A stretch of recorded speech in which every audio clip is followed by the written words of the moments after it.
Hi everybody, Dan Illman here with some exciting news. DRF Formulator, the gold standard in past performance information, is now free, exclusively on DRF Bets. Join DRF Bets with the promo code WINNING, get a $250 first deposit match bonus, a $10 free bet, and free Formulator already uploaded to your account. Access Formulator's premium features, including sortable trainer stats, race replays, personalized trip notes, and lots more. Free Formulator, exclusively on DRF Bets.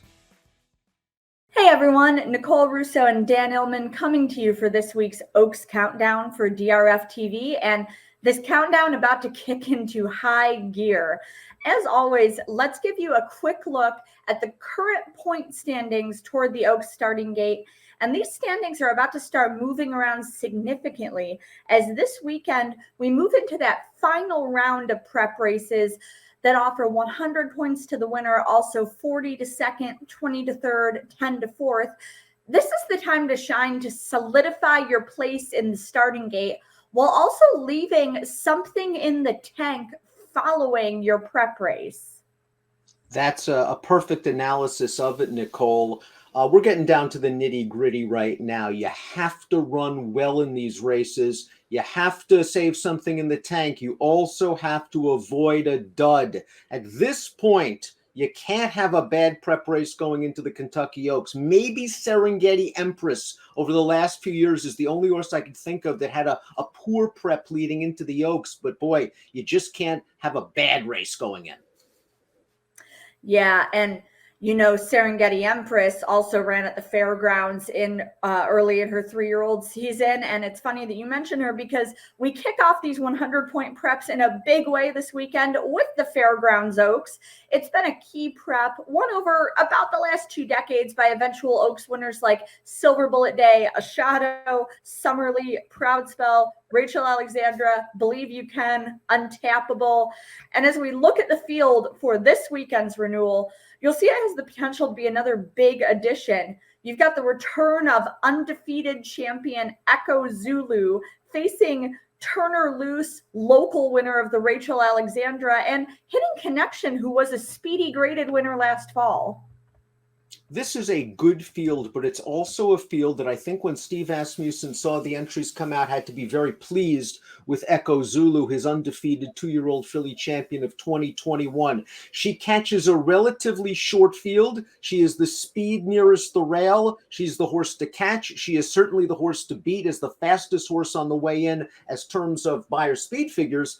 But we've seen this before. Sometimes these brilliant, precocious 2-year-olds, they're good at 2. They come back at 3, and their peers have caught up with them a little bit.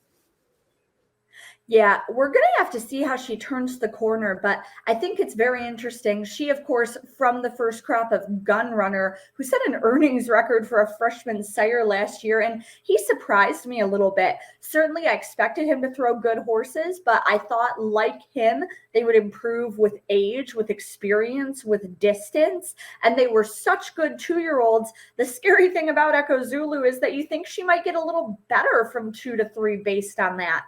Her strengths, she breaks well and thus has the opportunity to put herself into a good position. She's very professional. She has great efficiency of movement. I really like that. It helps her get into that high cruising speed that just, kills her competition off. There's no wasted motion and she can maintain that speed a long time.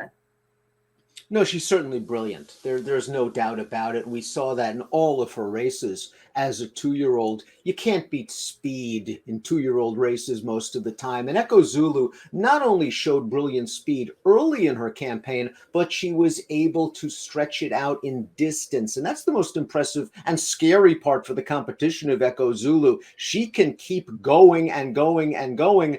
She's very, very impressive. She's way the horse to beat. And depending on what Secret Oath does in the Arkansas Derby against the boys, a win here and Echo Zulu might be firmly back on top, not only of the point standings, but of the 3-year-old filly standings as well leading into the Oaks.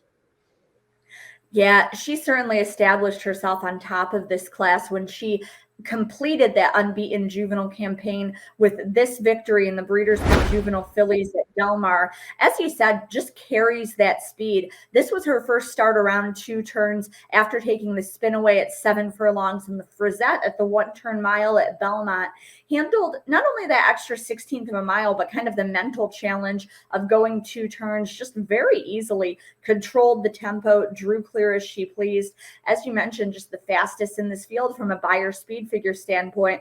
Never posted a Beyer lower than 90 as a 2-year-old, never won a race by less than 4 lengths as a 2-year-old. And you very rarely see Breeders' Cup winners score in that fashion, basically geared down, never shown the stick. It's just as an easy victory. Joel Rosario merely a passenger in that race aboard Echo Zulu.